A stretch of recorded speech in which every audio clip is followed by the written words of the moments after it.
Welcome back to another episode of the Becoming More podcast. I'm your host, Brett Yo, Becoming Brett on Instagram. Today I'm here with Denise. Hi, Denise. Happy to have you on the show. Hey, how's it going, Brett? I'm I'm happy to be here.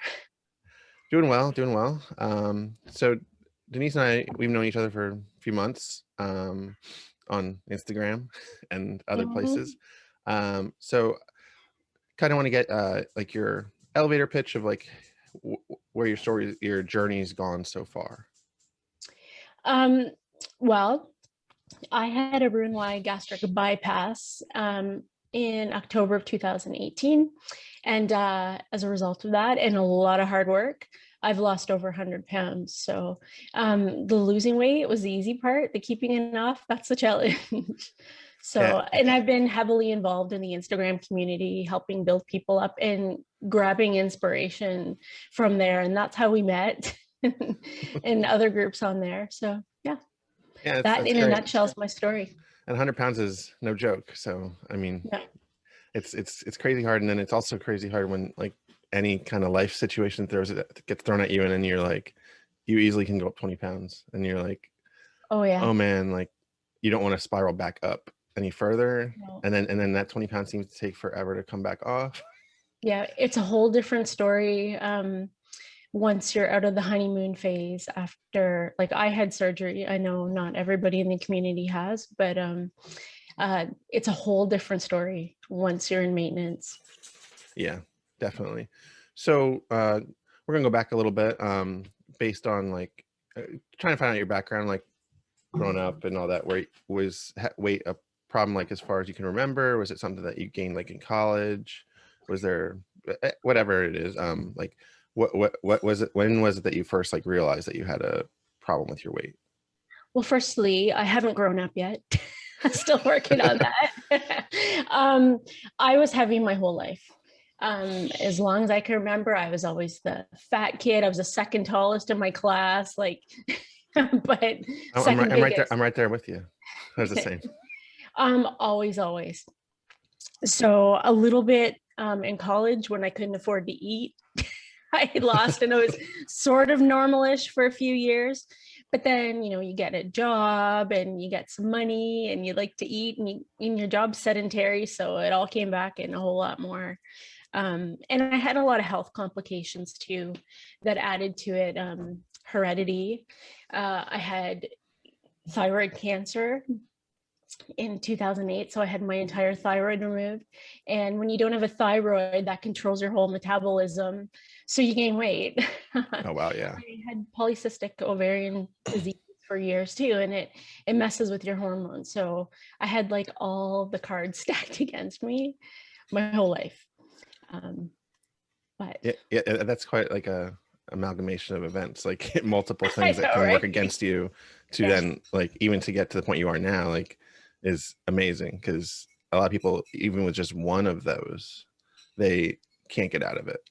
It's hard, right? And for a long time, I felt very hopeless and that life was just going to happen to me and kind of living at effect. And then I decided to start living at cause and I started making some changes. So, Okay, so you mentioned making the changes. So was there like a certain like thing that made you really start going down towards go down the road towards the RNY that you had? yep, there definitely was. I had a doctor's appointment and I was having blood work come back. Like I was dreading every year having to go for my annual because I'd get the lecture. And just one year, he's like, "Look, Denise, you're spiraling out of control." He said, like, I know it's not always something you've done, but he said you've got 5 to 10 years left, like good years left, before there's going to be major issues with your health. And that really shocked me because I just thought, I was always a big girl, but I was fairly healthy. Oh, okay, there's some bad blood tests here and there, but he's like, no, look at this. So I'm like, holy crap. So that scared me. And he said, like, um, he brought up the bariatric surgery and he said, you might want to talk to them. And I never wanted to do that. I grew up in a family where that was very taboo. And I mean, weight loss surgery has such a stigma because people say, you know, the proverbial, the easy way out. And you always hear the stories of the people that it failed, like failed it, or it failed them. Mhm. And that's what people always throw back at you. Well, I know so and they gained it all back and they went through all this stuff. And, you know, it was a lot of shame about that route. And I put it off for years. But the truth is, like, it saved my life. And people don't recognize that. Like I mentioned earlier that I had cancer, and that was back in 2008. Um, I had to have surgery to save my life back then. Nobody said anything. Yeah. I had to make the decision to have surgery to save my life again this time. And you would not believe how many people tried to talk me out of that. Wow. When it's cancer, it's okay. When it's because, oh, they perceive that because, oh, well, you can lose the weight on your own, or whatever, that it's not okay. And that, you know, I kept my surgery kind of quiet for a long time. And then I kind of came to the realization that, you know what, this is a surgery that saves lives. I'm going to start being more forward about my story and my journey. So I stopped kind of hiding it. And you know what? Can I say bad words on here? Yeah, you can. Fuck the stigma. Like, Yeah. you know, I hate it.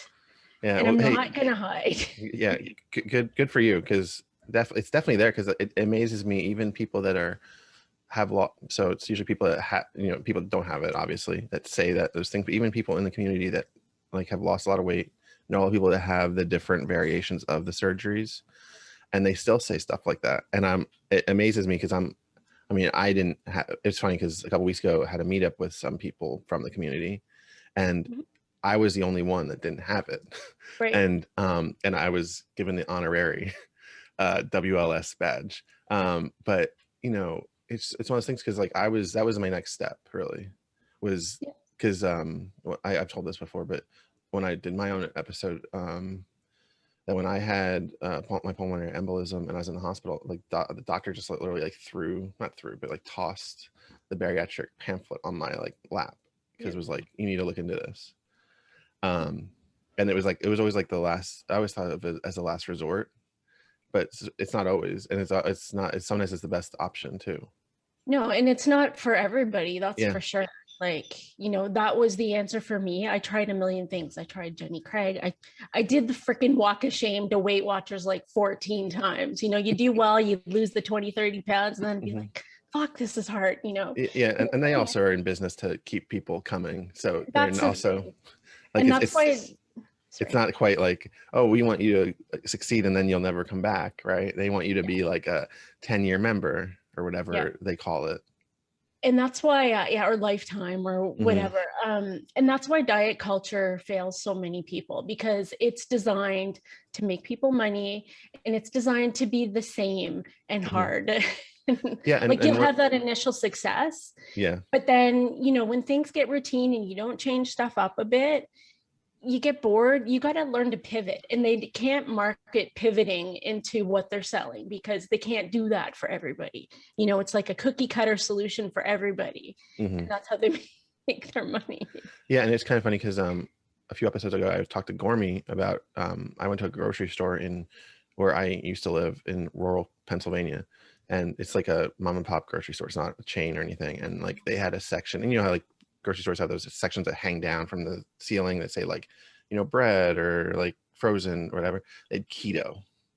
And I was like, this is just, it was just weird, because I was Yeah. like, just hang down keto. And I didn't go in there, but I just thought, I'm like, yeah, it's probably a lot of stuff that's really not keto, but it's just, they're just, it just grabs onto Right. the current thing, because keto is the current thing too. Yeah, for sure. I work in food packaging. I'm a food packaging designer. So all the marketing and strategies, I totally get that. And, you know, you're trying to sell you stuff. So Hmm. they will gravitate. They'll see what the trends are. They'll see, you know, where they can get their shareholders' money Oh yeah. value to go up.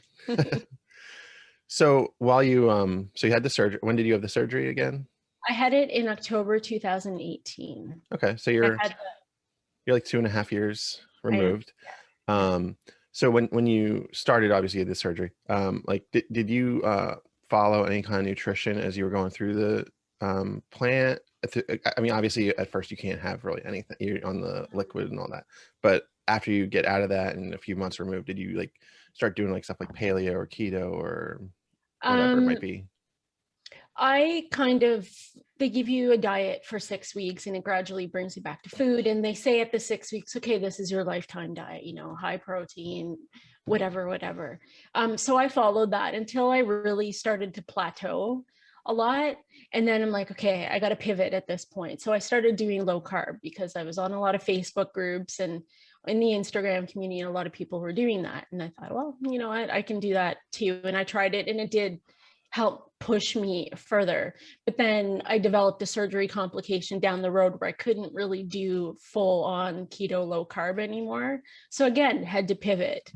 But I think that's the key, is to always learning how to pivot. So when something doesn't work anymore, you got to change it up, and that's okay. And you can't stick in the mindset that, oh, I lost all my weight doing this, because your body changes and evolves and it gets smart and it gets super efficient. So you have to switch it up.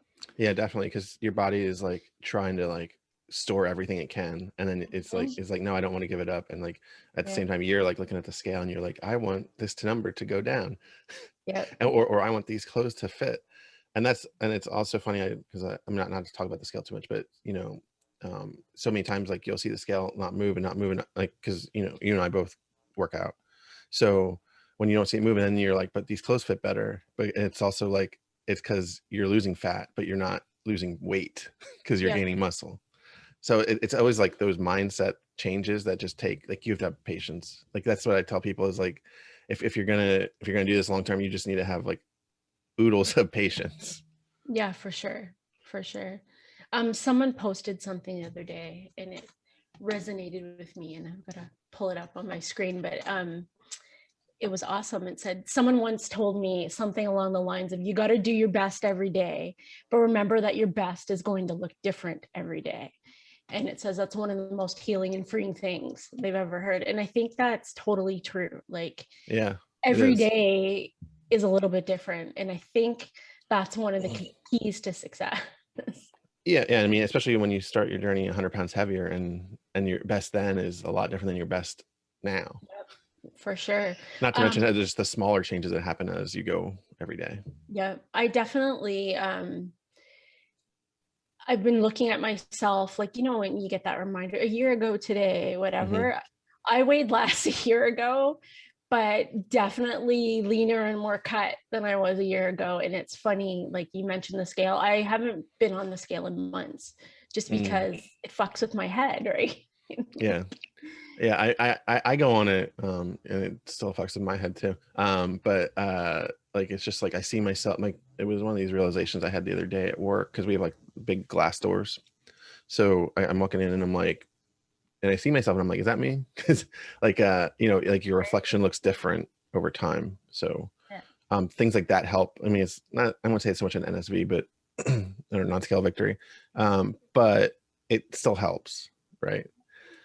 Um, so you mentioned plateaus. Like when you had like your first plateau, like how did you handle that? Like did you have like was it a long plateau, like a couple months, couple weeks? Um, Usually like a week or so. Like you get one, they never tell you about it, but after surgery, you get like the week 3 plateau where your body kind of is like, what the hell's going on? That was the first one. And then about 3 months, and then about 6 months, and then 9 months, I was done losing the weight I was going to lose after my surgery. So I lost it all fast, but it Hmm. ended real fast. Oh yeah, yeah.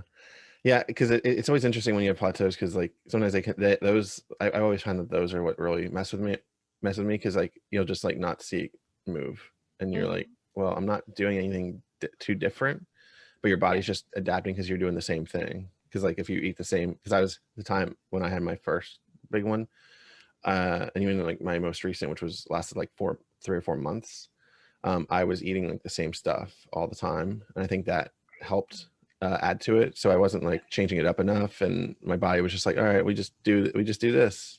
Yeah. We're good now. Yeah, and I was doing like the same exercise. Like I was walking a lot, and I was doing that, and it was like everything was very formulaic, I guess. So the body was also used to it. Yep. So speaking of walking and other things, when you started like to like get more active, like how did you start that? Was that like just, did you just walking, or did you go to the gym? Or I mean, I know you It work out from home now, but that's a different story. It actually started up here first. Hmm. Someone before I even had my surgery said, if I could give one best piece of advice, is as soon as you can, start integrating exercise into your routine, like straight after surgery. Because a lot of people would wait till they lost their weight and then, okay, I got my plateau. Now let me add exercise. But by integrating it from the start, it kind of was something you got used to and it became in the habit of doing, and it was normal. And as you were losing weight, it kind of got easier and you could push yourself more. So that's kind of how I started, just by having that mental note that this is what I got to do. So they told us at the clinic, 8 weeks out of surgery, we could start working out and doing stuff. So all I did was walk on my treadmill. And then I started to walk a little bit faster on my treadmill, and I had an elliptical too. So I did that, and I'd push myself, and I'd start taking the sweaty selfies, and I'd start posting stuff. And then on my birthday, so my surgery was October, my birthday is in January. My birthday gift to myself was my very first gym membership. The one that was like open-ended. I've once before I bought a 3 month, that's all I could commit to, but it's like, okay, I'm in for the full year plus. That was my gift to myself. And then with that came a trainer. So started actually getting programs, like doing whole body exercises, doing muscle work as well. I was always just doing cardio. And she's like, no, you got to build your, muscles too. And so I did that. And then COVID happened. Yes, it did. I put an end to my gym life, and that's been full year now working out at home. But I had the year and a half of going there and knowing kind of what to do. And I started running too, and did some races and stuff, but I had all of that. So I kind of knew what to do. And then I tapped into the community for help for at-home stuff too, and been doing those programs. That's great. And when you started working with the trainer, like you basically didn't know anything beyond just like I can follow the instructions on the machines that have like what to do, and And that's even about then, it. Yeah, even then you're like, I I'm a think I'm doing visual this right. person, Yeah, and I still couldn't figure what it's yeah, all like form and technique. You can't see that from a little mechanical doodle on the side of a machine. So she would help me, hmm do stuff. And then I'd be like, and they help you switch it up too. Like I wanted to get more into muscle groups, and she didn't think at the time it was for me. So she'd give me other things to do, but it was good. yeah. I really endorse trainer as well. I've been working with one for about 6 months, and like Okay. now I like at first I didn't really know what to do other than the machines, and now Yes. I feel much more comfortable Yep. because you start doing stuff and you're like, all right, I can do this. My, my, Yep. my biggest problem now is when I use the bench, because I still the bar gets a little wobbly for me because I'm not used to using it. Mm-hmm. And like I'm like, yeah, we'll just do the bar for now. Like for a while, we're just like we'll just do the bar for now Right. until you get comfortable just lifting that up and down and not having it be like looking like this. Yes. All right, so Too, like I think with the trainer thing, you don't have to have one either. Like no, not everybody can afford it. And do what you can. And again, the Instagram, it's that's pretty much what it is. I can't get off that place. The Instagram community is very helpful, and people like they'll tell you, try this, do this. oh yeah, for sure. And like even if you can't do it every week or every month, like you can just have like maybe find when they have like some kind of deal on like Yeah. a couple sessions or whatever. Yep. Just especially because like my gym is a YMCA, right? So like they have 3 sessions that are free Yep. with trainer. So and Yep. that's free. So that Yeah, comes I with the get one membership. every 6 months, but I was Yeah, in a special program that gave it to me like every cool. day. So we discussed like in nutrition and all that. So throughout now that you're like a couple years past and you're in maintenance and all that, do you ever have days where you have like, or even during your journey while you were losing, did you have like cheat or treat meals or like a reward for yourself that wasn't a meal based on how good your journey had been going? Because like sometimes when like you're in a like 100-pound plus weight loss, like sometimes it takes those small rewards to keep you wanting to keep going.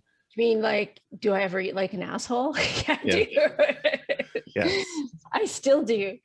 Sugar was always my thing. And even though it like literally makes me sick now, I still allow myself some. But it's balance, right? Like you can't, I mean, you can, some people can, but like cutting out something you love is really hard long term. Like you got to do stuff that is sustainable. And I think sustainability is the key. And a lot of people go all the fuck in and hit it hard. And you can only do that so long. Like you have to be realistic. And one of my strategies, food wise, was I loved cooking and I love food. Mm-hmm. And I thought like, and one of the reasons I put off surgery for a long time is I thought I could never have things again. But now I reinvent things. So I loved creme brulee. Always did. It was my favorite dessert. I reinvented it that I can have it now and it works for me. And I think that's key. And learning how to cook is key too, because food is a big deal. It's the biggest deal. And if you're not enjoying it and things are too restrictive or too hard or doesn't fit your lifestyle, doesn't matter. You're gonna fall off, you're gonna cheat, you're gonna, you gotta give yourself allowances to enjoy. Yeah, for sure. And I mean, I always say like, so I carb cycle, so I have like a high carb meal on the weekend usually, and like that's usually gets me through the week of not having much in terms of, other than like, I mean, I have a decent amount but not like a lot, right? So then on the weekend I have like I have 2 meals that are like 100 carbs each, up to 100, and it's like, a hoagie, or like go to like Chipotle and get like a bowl or something like that, that I can't have. Like I used to maybe have multiple times a week, and now I just have like once every few weeks because I spread them out so I don't have the same thing either. um so going off of that, I was curious, did you ever have any like side effects from your weight loss that you want to talk about? So like I have different ones. I have physical and then like non-physical. So physical would be like loss in height, loss in shoe size, because people, I mean, I've heard, I mean, it happened to me too. So multiple people have had that.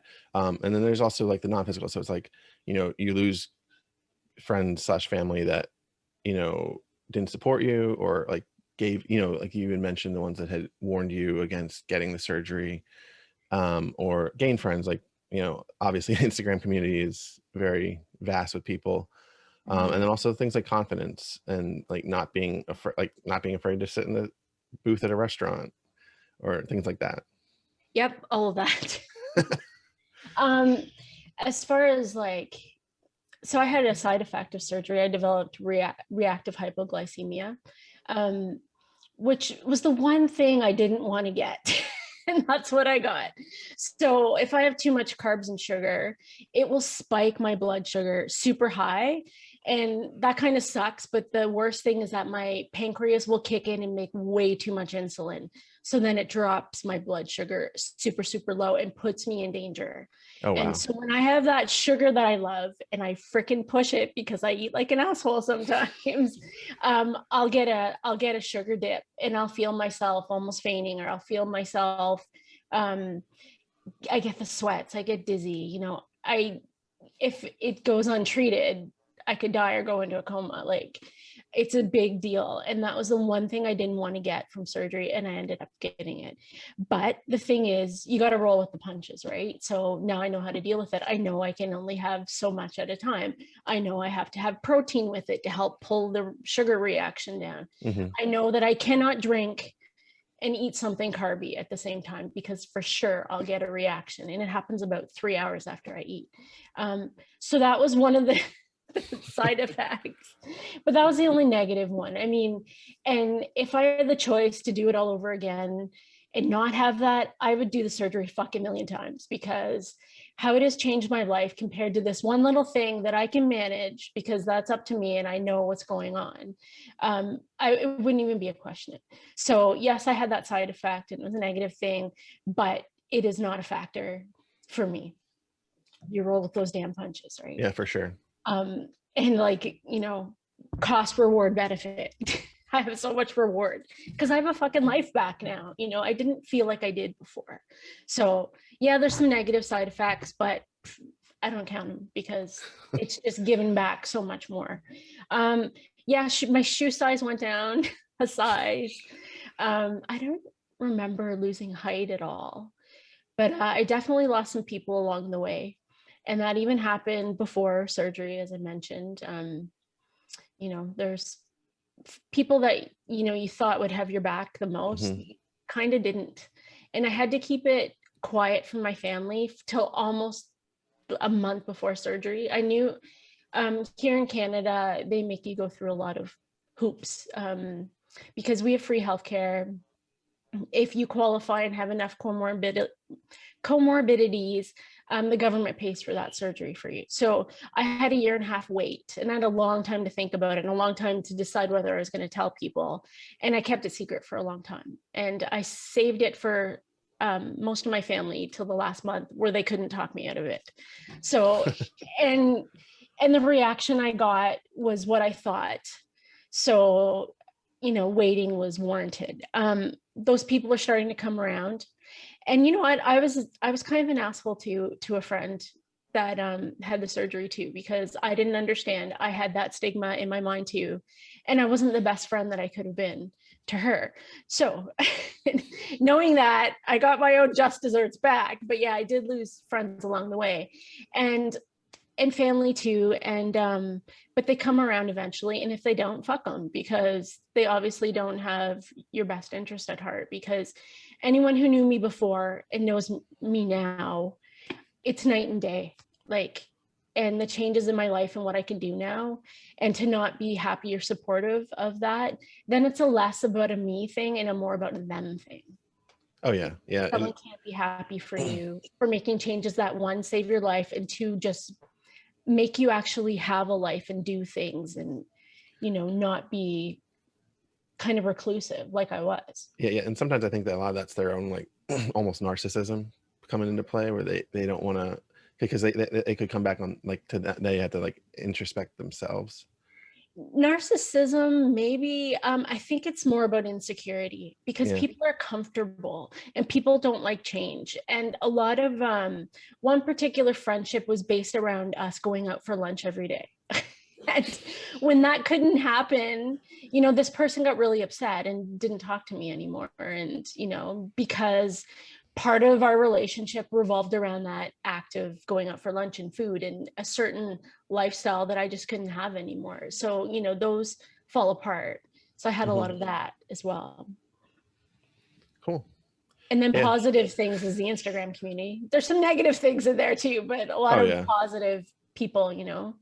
So yeah, I kind of say there's, like, for every, you know, it's like the 4 out of 5 dentists recommend an apple a day or whatever kind of thing, and then there's always that one that's going to be like the 20% that's there, that's always going to be not the people you want to worry about. And too, like, we got to remember too, like, a lot of people with obesity problems had, like, mental issues that come with that either cause the obesity, you know. And this is a whole, like, microcosm of people that have issues, right? So sometimes people evolve from that as they change, and sometimes they don't. And it's hard to not take that into consideration sometimes, because you think, you know, you want everyone to love you and we're all in this together. But, you know, there's some baggage that a lot of us have, you know, when you're treated a certain way because you're heavy your whole life, right? Like, there's a lot of insecurity. So I try to keep that in mind too when I get and I've had a few instances where people, like, really were kind of insulting at times, or, like, using like I remember there was one instance, I won't say who, but, you know, used my story to push their own narrative, like a story I posted. And I just really got pissed off, and I just blocked them. I blocked both of them. And I don't block a lot of people, but I blocked them because I'm like, you know, I just don't want to see your face anymore, because it would just irritate me or trigger me. It's the new phrase, right? Yes, triggers. There's many. And just knowing, like, I'm just like, that doesn't make me feel good, and so I did that. And, you know, unfortunate, but it is what it is. And I find too, sometimes people, when they don't evolve, they get very competitive on there. And you have to remember, you know, it's not a you thing. Don't take it personally. It's Mhm. always the them thing. Yeah. But it's hard, especially if you're a people pleaser. It's hard sometimes, but Yeah. I mean, and everybody wants to be liked. Like, like, I mean, not, there are very few people that are on social media that are like, I don't look at how many likes I get on every post. Mhm. Right. Because even though some people are like, I don't do it for the likes, and I've said that, but you still like to see like a certain amount of people liking your post. Social media was designed by very smart people to make these companies a whole lot of money. And it was purposely like adding that like feature Hmm. was like changing for Facebook when they first did it, because it gets everyone hooked, right? They design it so it's addictive and you want all those things. And, you know, it's very intentional, Yeah. and they know Yeah. how to play us. Yeah. And like it was funny because a few weeks ago I was in Instagram jail for, I was like kind of weeding through like my the people I follow, and I was just like, I don't really follow these people, so I like unfollowed a bunch, and I unfollowed too many. Right. So I couldn't, for like a week I couldn't post or do anything other than DM or post a story. Right. And then I came back, and then my first post I posted like this meme I found, and I posted it like on a Saturday night when I was out to dinner, and all of a sudden, like, but like late Saturday, it was like my number one like liked post, and Oh I yeah. was like, that's weird, because like it's nothing, like I didn't even like really try, like I just posted this meme, I put like two Mhm. sentences and posted it, and I wound up going to like almost 2,000 likes, which, because it got shared and shared and shared like a Yeah. bunch of like, and I like never had that kind of engagement, and and it was just, I remember I was talking to our buddy Kenny, uh when I saw him, and Not he's my buddy. I don't know what you're not talking not your buddy. about. And when, I'm sure he'll love hearing his shout out here, for one day Right. when he's on the podcast. But you know, and he said, yeah, he's like, because it was when I saw him in person, and it was like, he's like, it's because everybody's like, because I had like a whole bunch of like forwards, like shares from it, and then like saves, and like I just never had that before, and I was just like, that's interesting, because it's a lot of people.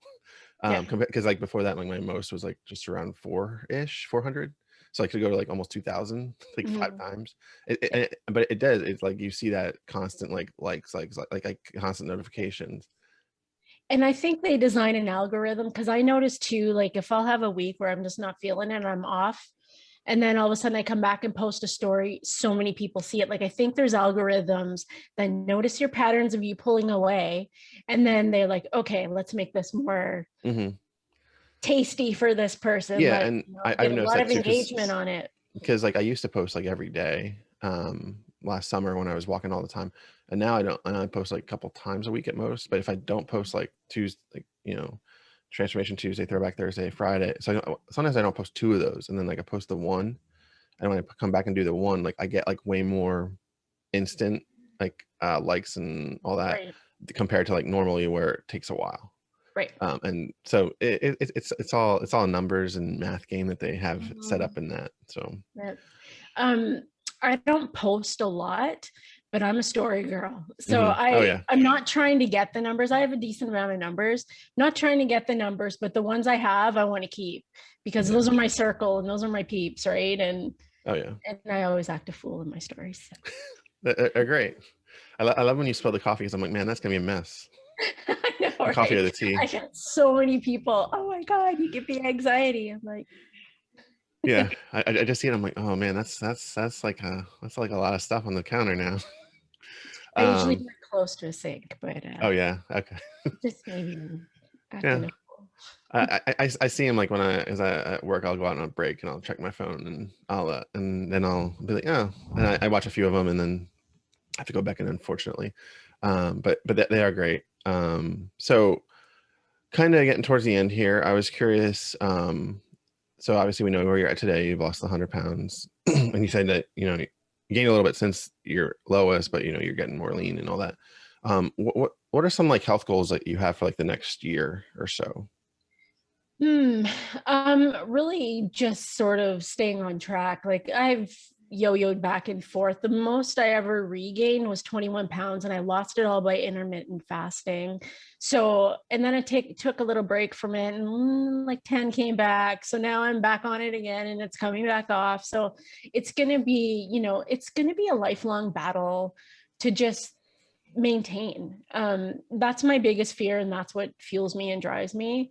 So I'm not as goal oriented as most people, but I kind of just want to stay on my game, and that's ultimately my goal, is to not go backward. So Yeah. that's the biggest fear too, like, you know. Yeah.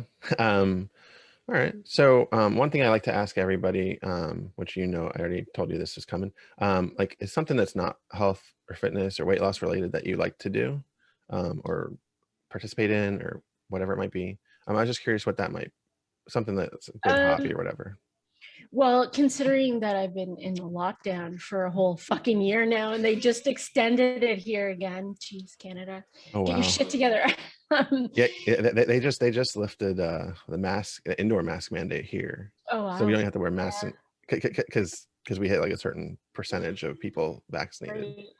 We can't get the vaccines here that you guys can, because Canada does not produce their own, so we rely on other countries to provide them, and it's hard to get. Yeah, So we're behind in the whole vaccination thing. Um, and so we have a lot more risk of variants and stuff, and we've always been super conservative, like our approach to it compared to the US. So they just extended our lockdown, like, and it's a stay-at-home order. So really, they made a law where you can be arrested for being outside. And this has been 2 months going on, and every police force is like, we're not ever going to enforce this. And then they kind of went back because people were pissed, right? And it's, how long can you keep doing this? But I hmm understand why too. But it's been very hard. So my goal is to do social shit as soon as I can. Like, I haven't seen my family since my sister passed away in November. That's really hard. yeah. We haven't had a family gathering for a holiday since Christmas of 2019. I haven't seen a sister in 2 years. Like, that's That's the really hardest tough. part. It's Yeah, really tough. And just friends and stuff. And they closed the border, and a lot of my friends are from the US. So I want to be able to take relationships and friendships to physically being there and yeah, making a point, and not putting off like, oh, you want to do stuff, and before I'd be like, oh no, like, this is a lesson. Do the things, life is fucking short. I'm going to take my online friendships offline and meet these people. I started doing that before COVID too. hmm um, so that's one goal, and another goal is get more sleep. I am not sleeping well lately. it's awesome. Yeah, yeah. I mean, sleep's important, and but the taking the friendships to in person is like such a big. It is. It's also like, I mean, I know you've done it, so it's kind of like, I almost say it's kind of strange because like you don't actually like, before technically like everybody's like strangers, right? Because like in the old definition of strangers, and but you know each other somewhat well from your online, I say Yeah. persona, but we all have our personas online. um so like and when I met up with John and Kenny a couple weeks ago, and I'll mention him again, he'll love it. But like we met up, and like it's just like kind of like we clicked, right, like right away, because we know each other well enough Right. And that it how was. different were they in real life than they were what you know online? They're actually about the same. They Yeah. actually were, yeah. Yeah, they were pretty much the same.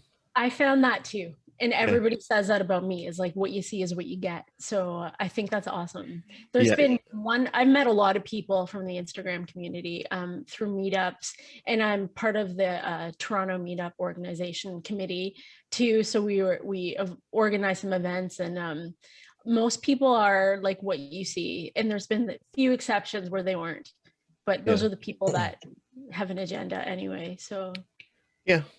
So far I've only met a few, so only 4 so far, but mhm. those all are pretty good. Like, Yeah. I mean, I kind of equated it to like when you see like an old friend that you haven't seen in a while, you kind of pick up where you left off, kind of thing. Yep. Yep. That's It's very awesome. similar, even though you talk to them a lot frequently. So, Yep.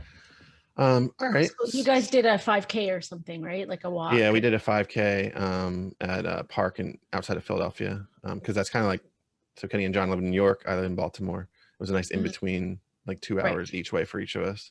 Right. And it was cool. And like we met up with 3 other people that are in the community Yep. that we hadn't met up with before, and had conversations. But you know, again, it was just a lot of the same stuff. Like we just clicked. Yeah. And it was cool that you could do something like physical and positive that way. Like Yeah. just before COVID, February last year, I flew to North Carolina with my running group, and we did a 5K together. And that was one of the best experiences I ever had in my life. Like it was awesome. And these were people, and you bond with these people in this community because we all have a similar story, right?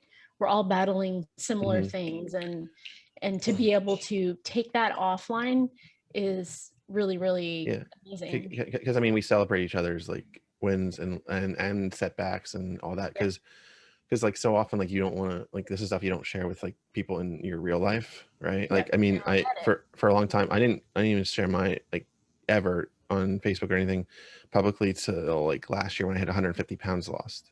Like that was the first time I shared it with like people. Some people found me on Instagram through algorithms, but most didn't know that I had like this account, becoming Brett. Like I had another account for my personal account, but that's, I don't even use it. Does this mean OnlyFans? No.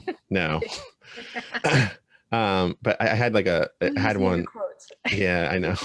But I had one, and I would post occasionally on that. And then like during the pandemic when it started, like I was like, I was like, I can post more. And like I just started walking, and I was like, I started posting, and then I slowly like just was like, I don't really need this account anymore, because I don't ever post like I think my last post was 6 or 8 months ago, and I said, hey, follow me at my other account, because I'm not doing this anymore. My personal account is dead. My personal account is the same as this one now, and it's a catchier title than my other one was. Because my other one was basically my screen name from AOL.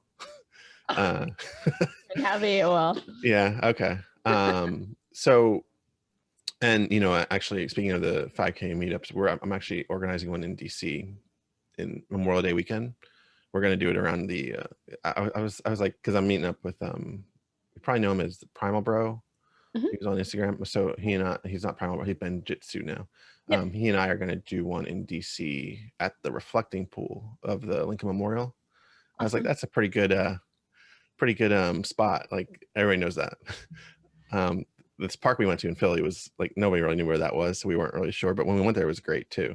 But yeah, so we're organizing that. We haven't announced it yet, although by the time this gets released, it's gonna be after it. Once the border opens, I want to come to the shit. Yeah, I know. I hear you, because it's crazy. It's been this long. I never thought it would be, but yeah. Hopefully, I don't know, because it's just it's tough for how long it could be, right? It'll probably always be a factor, I think, but it'll be managed. And I think, like, from what they're saying around here, fall is going to be a big difference. So hopefully, yeah. True. Yeah. You never know. But yeah, normalcy is good. I think we need it. I think a lot of people are suffering mental health wise, because it's a lot. Yeah, and especially on this side of the wall. Yeah, I mean, even north of the wall, it's totally different than here in King's Landing. I know here in like some of these states where I live, like they're opening, like even like stadiums are going to be like 100%. Yeah. I mean, I know Texas did it a few months ago before the vaccines were out, and that was nuts. But like here, like different rules. Yeah, different rules in Texas. Shout out to anyone in Texas.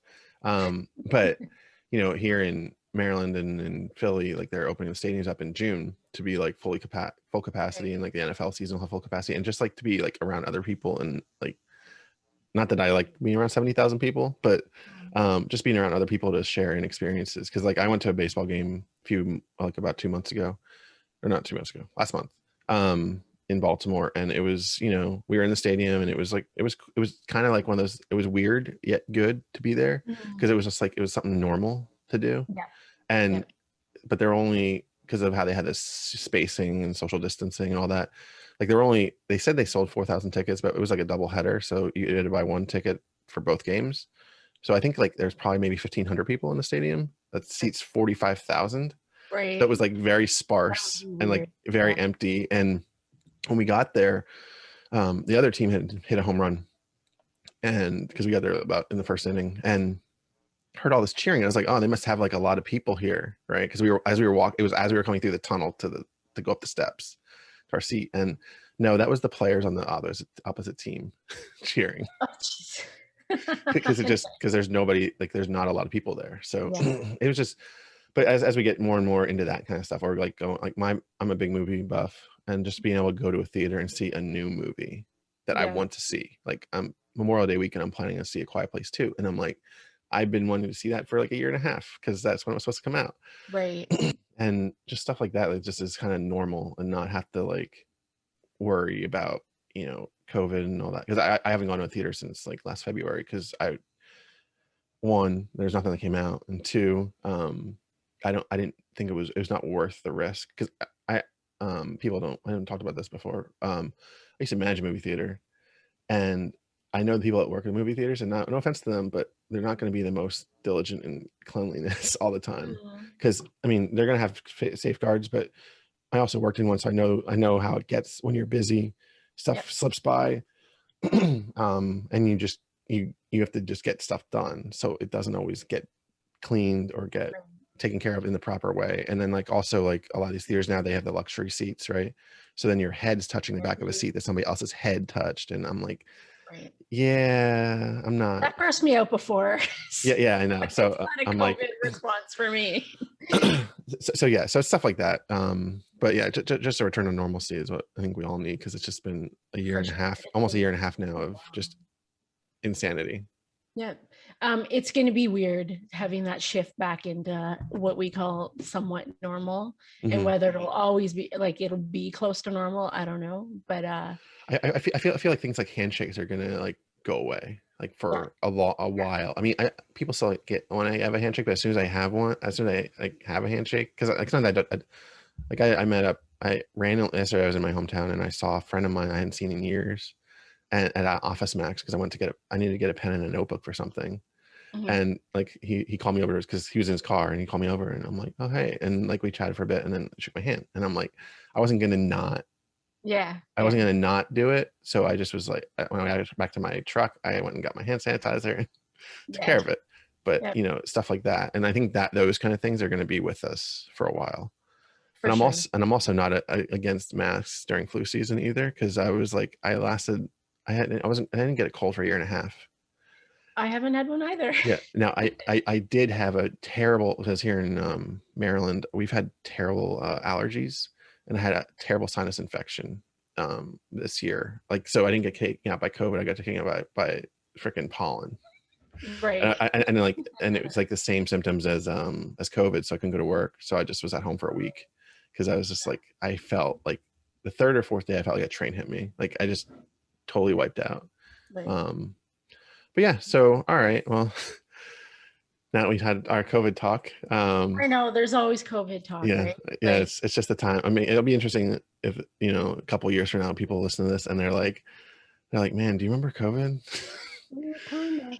Well, there was a thing called SARS here back in 2003, and it was kind of Mhm. like our pre-COVID, but it kind of got stopped in its tracks where COVID didn't. So we had a little taste of the scare of it Yeah, back then, but I think because that resolved, people here thought that and this wasn't gonna it's turn interesting into the because I wildfire mean, it did. because people don't know, like COVID is SARS-CoV-2, right? I mean, Yeah, it's very it's similar in its strength in yeah. some parts of it, and like that's why when it first happened, so interesting little tidbit. So my wife and I were planning a trip to Italy in September of last year, and we'd bought our airline tickets like a week or two before it spread to Italy, Mm, and so I was like, that bad timing. But because when it was in China, I was like, oh well, SARS was in China, and like it didn't go anywhere, right? I mean, not really compared to like this it or kind the of came entire to globe. Toronto. It came to A Canada, little bit. and so I wasn't too worried, and then it hit Italy, and I'm like, crap. Luckily, our flight it was one of those things where our time slightly got changed enough that we could get our refund. So it was fine. I was fine with it because I was like, I got my money back. But yeah, so it's, you know, like that stuff, just because you don't know what's going to happen, and then it just like spread and spread and spread, and you're like, I don't know, okay, and yeah, and it's still here in Yeah, and we're still May of freaking talking 2021. about it. I know, we were done. All right, so wrapping up the show now. I do a segment I call it Brett's Corner, because this was actually, that was the title, going to be the title of my podcast, and then I decided to change it. So I like to ask 5 questions to everybody. First one's kind of like entertainment. It's what movie, TV show, event, sporting event, anything are you most excited for in the next year? Okay, so I don't watch TV or movies very much anymore because Instagram takes my time and my creative projects. So I'm so out of the loop and all that shit. But I did sign up for a mud race in October.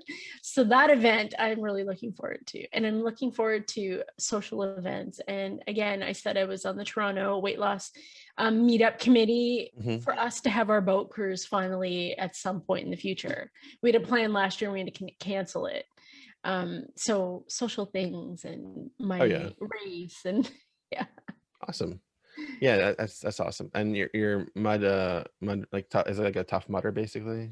Kind of, but Similar? aimed at women. So Oh, okay. ladies. Okay. And that's it. I did it before. It was so fun. That's awesome. So question 2. What are like 2 non-health related goals you have for the next year? Sleep again. Yeah. And the social again. I want to learn, like I want to stretch creatively, like in my job, like I'm a food package designer. I want to strengthen my skills in that. I want to learn more video software and video editing and After Effects. I started getting into that. Want to do it more. I love doing video stuff, and I put all these goofy ones out on here. It's been my practice, and it's actually got me some cool projects at work from my Instagram. That's awesome. So it's neat how like a little love that you kind of do online can get sucked into your real life. So I really want to push that. And I think when you push your skills, you become a more valuable employee in person and creative. Like I'm super creative, so it doesn't stop. The wheel's always spinning. Okay. Question 3. If someone came to you saying they were lacking motivation to stay consistent with their journey or anything, right? What would be like 3 pieces of advice you would give them? First of all, motivation doesn't find you. You have to find it. So don't wait for the fucking motivation. Start walking, put your shoes on, like look at the door, whatever, get out of bed. That's kind of what you got to do. I think too, really important is don't be all or nothing. Like the little changes matter and they add up over time. And don't think I've got to hit the ball out of the park every single time. It doesn't work that way. Do little things, have little goals, and they really add up. And third one, I mean, there's always that comparison thing. Don't compare yourself. That's the number one thing that comes back. You look on social media and you see all these people that, you know, oh, they're doing everything perfectly. It's just a glimpse. It's a small drop of what they choose for you to see, and it's not the whole picture. So know that, you know, your story is your story, and you know, just make your today better than your yesterday was. And who cares what Brett is doing with all his 150 pounds and 1,000 K walks every day. 250. Don't be Brett. It's 250. Sorry. It's even worse than I No, yeah. I always tell people that, like the last one, because you can't compare. Because if you compare, you're gonna just you're gonna drive yourself insane. Here, really. Yeah. And also, like you mentioned the all or nothing, because so many people like I have a few friends that I try to help a little bit with their own weight loss, because even though they're lighter than me, but you know, I've done it pretty well so far. You know, they're like they'll go like full bore 2 weeks. They're like, oh, I'm on it, I'm gonna do this, and I just see it happen. I'm just like, you no, just like one of them, I was like, just give me like a week of your baseline of your like Fitbit or MyFitnessPal, like so we can see where you're at, like of normal eating. and then just like to make slight changes. Don't like have to cut everything, because if you cut everything, you can do it for 2 weeks, but then after those 2 weeks, you're gonna be like, I hate this. It's not sustainable. Like No. sustainability is key in everything, because you're going to hit that wall and it's going to suck and you're going to hate it. You got to do things you enjoy. You got to do things that will last, and you got to look at it as forever. Can I keep this up forever? Like, you know, I used to eat very keto. It worked for me for a while and then it didn't. So pivot is okay. Definitely. All right. Question 4. What have you discovered about yourself during your journey or transformation that surprised you the most? Confidence, for sure. Because you know me now, but if you knew me 3 years ago, I didn't say a word. I felt apologetic for myself. I was quiet. I was happy to sit in the background, be the person behind the camera doing all the things. And now I'm on a podcast. This is my 6th one. Like, there's no way in hell 3 years ago I thought I would even be able to talk. Like, part of my job is presenting my concepts. I would say 3 things here. Well, there's my work. Look at it. This is yellow because whatever, you know, but now I can talk about it. This is whatever. Like, I have the words because I have a voice. And I found that by seeing all the things I could do. And it's not just because I'm thinner. I feel less shame because of that, but it was always there. I just had to pull it out of the shell. Yeah. I feel like so much of it is like you working on the thing that you're most, let's say, ashamed of, like, because a lot of us are, right. And then you get there, and then you like it impacts the rest of your life, because like you're like, just those small things, like, you know, you have more ambition or more drive for whatever, like you just said about like doing. I'm sure you don't just say, hey, here's like 3 words and then here's what's on the wall and this is why. Like you know, you have good talking skills, right? All right. And definitely comes with confidence. Oh yeah, definitely. Because you start to believe in yourself, and then, you know, you start saying the words and you start believing what you're saying too. So yeah, I become like a big believer in the speaking things into existence too, like, because the more you say it, the more it's, if it doesn't happen, all you did was talk about it, like. And that goes with negativity too, because if you talk negatively all the time, you're going to believe it, and if you don't believe in yourself, how is anybody else going to believe in you either? So I think it goes both ways. Definitely. All right, final question. This is a little bit of a screwy one. If in 150 years science fails to save us and all that is left is a book about your life, what would the title be, and what would the blurb say about Denise?